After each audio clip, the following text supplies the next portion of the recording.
Lihat ini, sampai jadi jelek begini masih bontang-panting. Kau sih terlalu menuruti gelora jiwa mudamu yang menggebu-gebu. Penuh gairah memang, tapi tak logis. Coba kalau dulu imajinasimu tak awang-awang, tak akan sesulit sekarang keadaan itu. Apa? Salahmu sendiri? Enak saja kau ngomong. Kau kan yang memilih semua ini. Sok romantis, sok beda dari yang lain. Gayamu seperti seniman kelebar dunia. Estetika. Lihat, kamu sangka semua ini bisa membuatmu meraih apa yang kau impikan?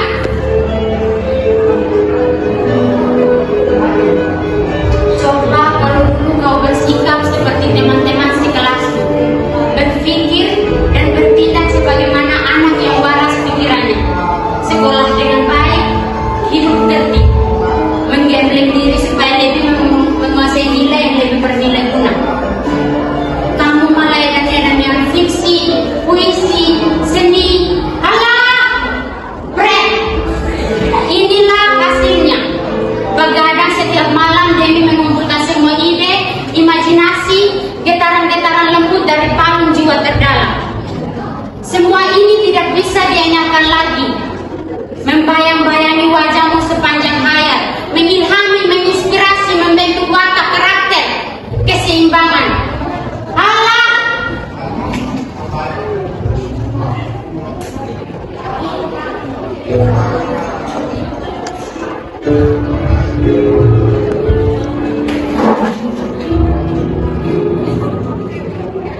Seperti anak-anak perempuan di kampung ini, saya juga tidak tahu cerita istimewa apa yang pernah saya miliki dan bisa saya ungkapkan.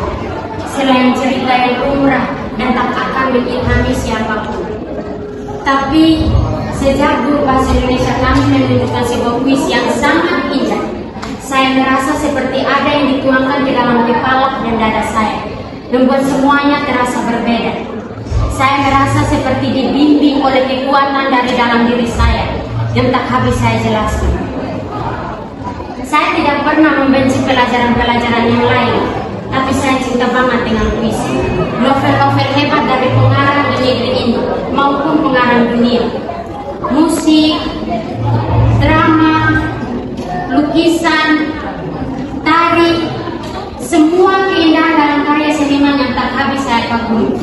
Tapi teman-teman di kelas menganggap saya sok tua sebelum waktunya, gak matching dengan umur, sok berat, seniman anakan, dan sejumlah gelar lainnya saya perbuat.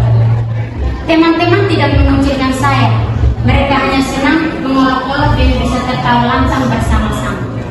Tapi saya senang, setidaknya saya bisa membahagiakan mereka, bukan?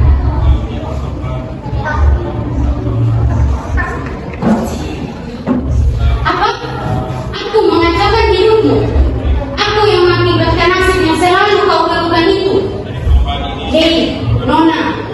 Oh, maaf. Kau masih Nona atau sudah Nyonya? Oh, masih Nona. Hah? Nonsense.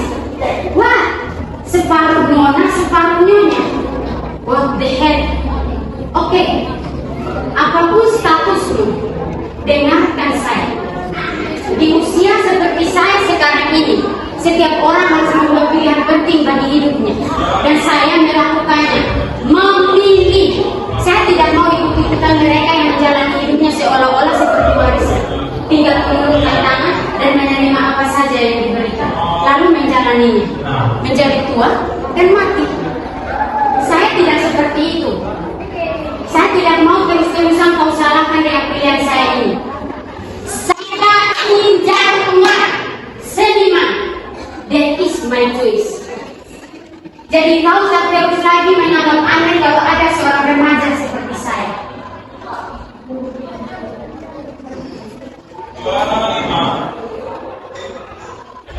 Lihat, saya tidak liar. Saya hanya ingin berpikir bebas. Saya juga mengerti batasan-batasan. Saya hanya ingin memilih sendiri hidup yang akan saya jalani. Mengapa sebuah pikiran yang bebas harus selalu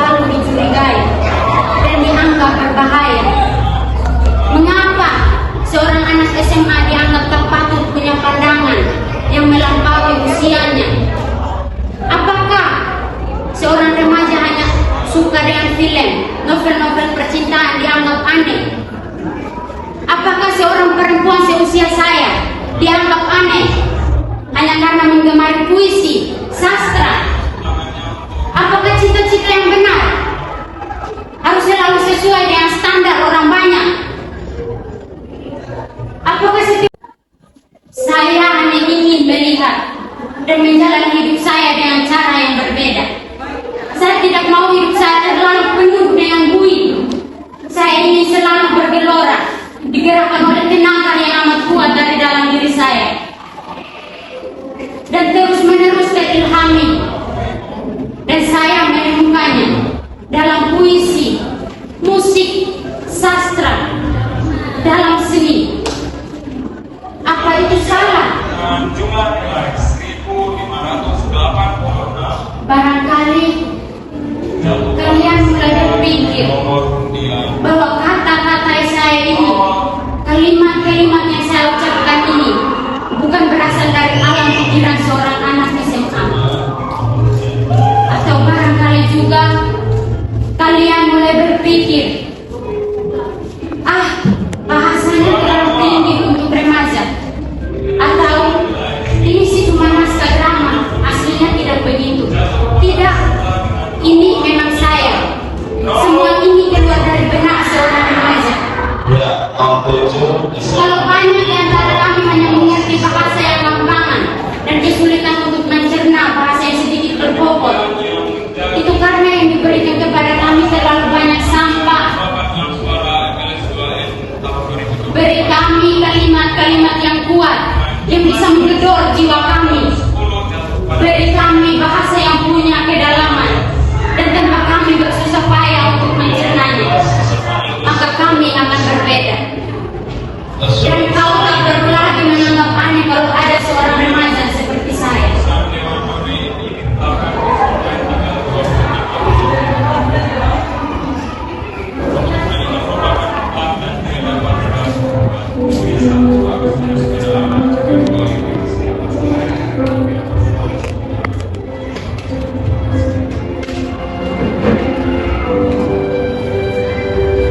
Kalau saja dulu kau tak sok puitis, tidak ngecer huruf bahasa Indonesia untuk menjelaskan makna puisi itu, tentu kau tidak akan keracunan ilham seperti itu. Kalau saja kau tetap melanjutkan kuliahmu dan membiarkan bapak menjual sepetak sawahmu demi biaya pendidikanmu, tentu saya sudah jadi sarjana dan bisa mendapatkan pekerjaan yang lebih bagus. Tapi kamu malah bertingkah bak filosof Yunani antik. Kamu bilang sawah tidak boleh dijual. Itu bukan hanya sumber penghasilan. Itu cara bapak menjalani hidup, menunjukkan bakti pada Tuhan dan kehidupan. Kalau semua petani berpikir menjual sawahnya demi biaya pendidikan anak-anaknya, bangsa kita akan kehilangan besar. Alah, gayamu selangit. Kamu menyedihkan. Kamu hanya ingin eksentrik, beda, unik, dianggap berpikir bebas dan mampu mandiri. Sementara kau diam-diam abaikan hidupmu sendiri. You have no self-respect. That is you.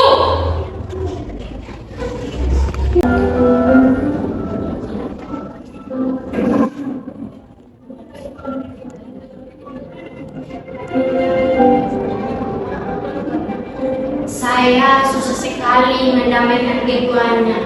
Mereka terus-menerus bertengkar. Padahal cerita ini harus saya selesaikan besok. Pihak penerbit sudah memberikan deadline. Mereka tahu seluruh anak di negeri ini membutuhkan cerita yang bisa merubah hidup